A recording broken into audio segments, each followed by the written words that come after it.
Hey, Hello, Jazz. everyone. My name is Jasmine Tiffany, and I am one of the beauty and hair content producers for Rolling Out. Today, we have someone who we all love and adore. Her energy is contagious, and she is making a footprint in the health and wellness sector for women. Her name is Lala Milan. Hi, Lala. How are you doing? It's Friday. Period. Hey, Jazz. Happy Friday. What's going on? Everything's kosher. I'm just preparing for the weekend and, trying to adjust to this bipolar weather a little bit. But Listen, you don't know whether you got to put on a jacket or some shorts. It's all over the place. yes, it is. But I'm so excited to be sitting in front of you today. And you are doing a great thing for women, especially with you making a platform aside from making us all laugh, but being serious about our health and Yeah. in that conversation for us. So I wanted to pick your brain a little bit about some of the endeavors that you have going on and how hmm we keep this conversation going amongst women in our feminine health. Let's do it. I'm gonna start off by saying one, because I do comedy, I realize that when you infuse comedy into things that are reality, it makes it so much easier for people to accept it. And once I knew the power of that, I was like, oh, okay, it's time that I start getting into some real issues. And being that I'm a woman, I'm going to attack the women issues first because that's what I can relate to the most. So I had to go ahead and get into vaginal health because that's a taboo. People are It ashamed is. of it, you It is. know?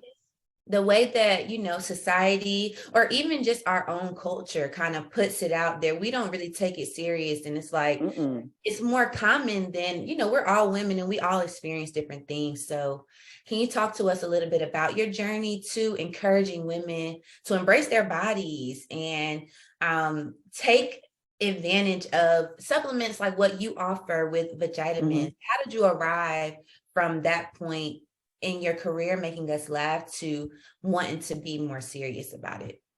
So, vagitamins came along because I had recurring yeast infections when I was in college. And I had ended up years later when I was here in LA, I had ended up seeing an OBGYN when I was doing my regular annual checkup. And I had told her, at one point in time, I had recurring yeast infections, and she had recommended that I did boric acid suppositories. And when she said it, I was like, okay, cool. Like, that's great. I went, I found some, it worked like crazy. And I just remember constantly telling different women, like, oh, girl, my friends, my homegirls, and stuff like that, when we have a conversation, I'd be like, girl, get you some boric acid. Just go ahead and do that. And now we're in a time where everybody's creating content. Money is to be made from that, but it's so saturated. And I'm the type of person where if people are constantly asking me about something, now I got to go ahead and sell it. I could sit up here and I'm going to tell you information. I don't believe in selling information depending on what it is. But as far as a product, if I'm referring people to go get somebody else's product, why don't I create my own? And I also know, people constantly pay me to promote their brand. I was like, you know what, it's time for me to go ahead and get into my own brand. And so that's what I did. And I love talking about things that are controversial. A vagina is controversial, you know, women's sex education, all those kind of things, being liberated with your body as a woman, it's controversial. I'm going to talk about it, and I'm going to be funny with it because that's going to make people be like, oh my gosh. But wait, that's the truth. That's what made me get into vitamin, just understanding my power, honestly. I love that. And I love how you were like, okay, I need to go ahead and actually make this something, since so many people are looking to me as a resource and also hmm promoting other people's brands. So that was a power move. And I hope that someone else can be inspired to do the same thing. Yes, You are becoming a leader in keeping ourselves healthy as far as working out too, and yes.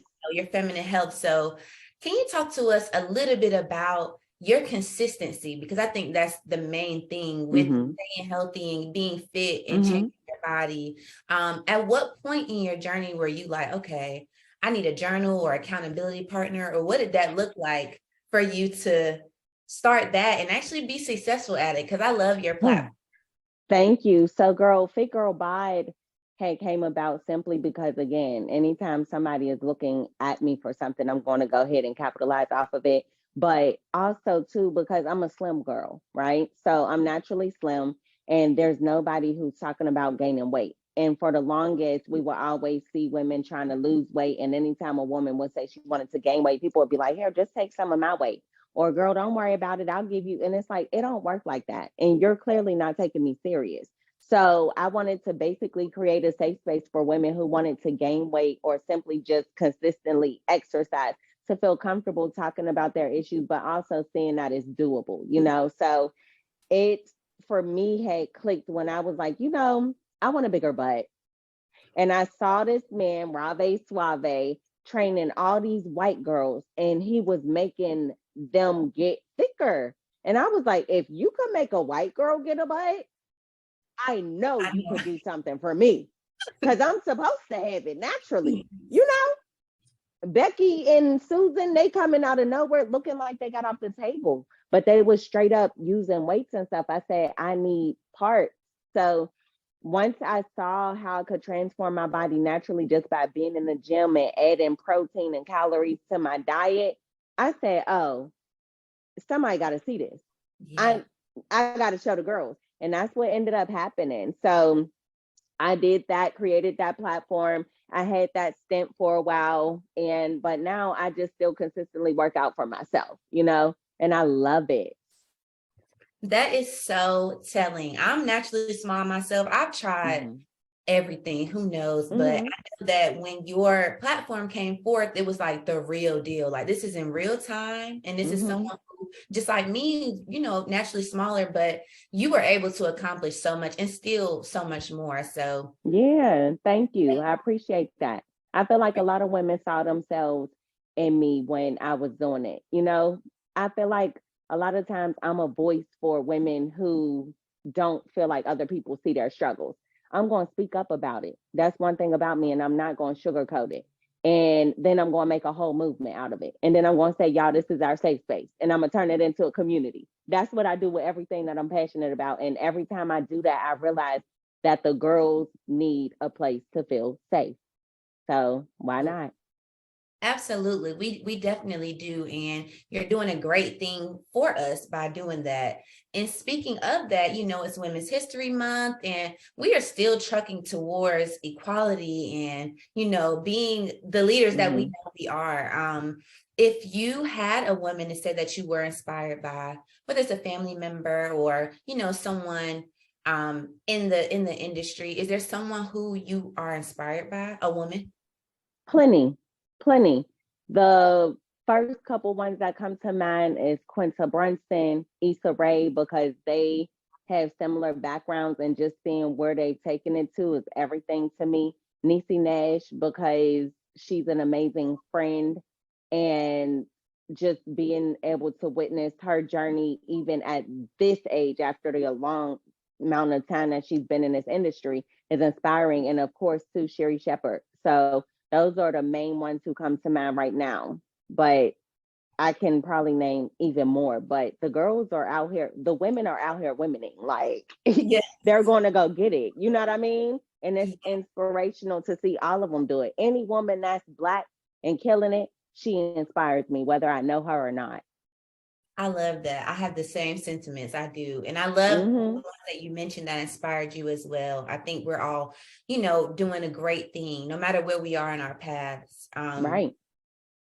Speaking of women, we hone a lot of superpowers, mothers, entrepreneurs, wives, teachers, Yes. leaders. Girl. Would you say that you have a superpower? Your energy, of course, is your superpower. Very contagious. You can keep Mm-hmm. smiling, but is there something that maybe someone doesn't know that you have, or your close circle would say that, yes, this is Lala's superpower? I feel like my superpower that is kind of out there, but not so much, is just being a bilingual Black woman, a fluently bilingual Black woman.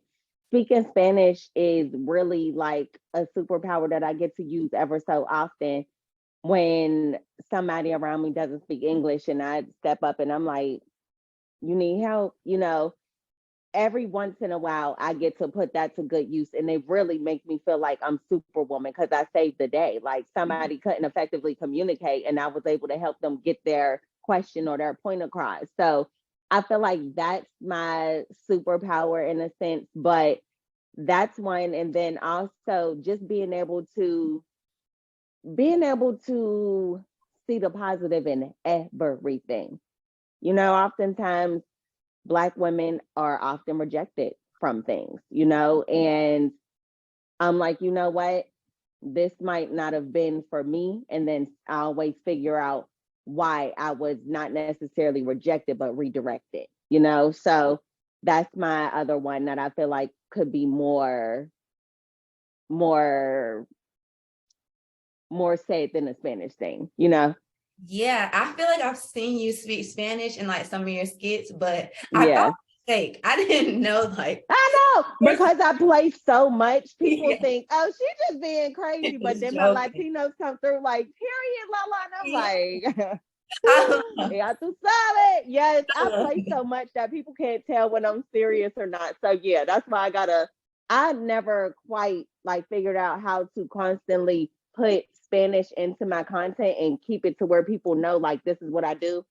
And yeah, that's probably why it's like, you know what? That's my best kept secret. I'm going to utilize it one of these days. I love that. I think this is a gem, an exclusive that people, Okay. gives you it radiates you so much more to know that you can speak more than one language. Right. Thank you. You're welcome. Before I let you go, I do want to Hmm. ask, referring to vagina mints, as a woman, I'm a mother. I experience so many crazy imbalances like other women do Hmm. with their feminine health. So do you have maybe 3 tips for us to, aside from using your suppositories, keep our feminine health good and balanced, or something you may have learned while you were in your health? Absolutely. Absolutely. I would have to say, and it's cliche, but it's so true. Drink water. Okay.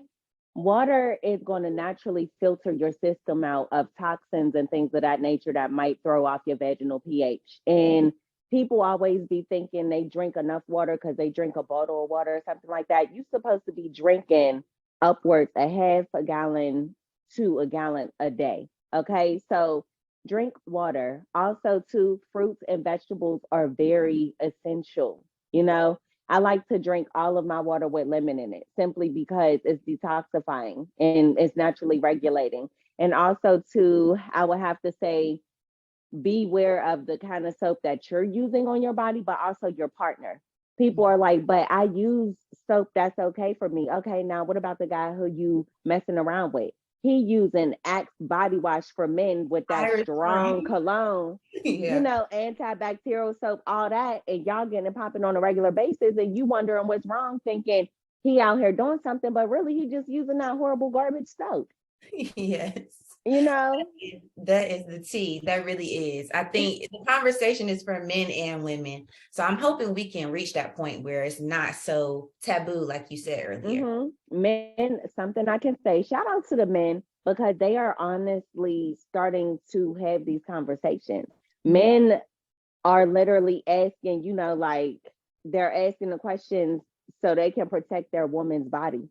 And I think that's admirable. So the conversation is starting to be more of a normal thing, which is amazing. If you could get some men to start talking about a woman's issue, oh, we making We're progress. doing Okay. something. Yes. We're doing something. So Yes. we get in places. Yeah, yeah. Thank you so much for sharing that and just, letting us in a little bit of your journey. And I gotta make sure I caught me some of those vitamins. I Girl, actually send me your broke address. this I'll story. send you some vitamins. Girl, we got our suppositories, Ooh. our applicators. Yes, girl. So you let me know. Go ahead and just email me your stuff and I'll go ahead and send you some. I will. Thank you so much for your Of time and course. Thank you. shedding some light. You're welcome.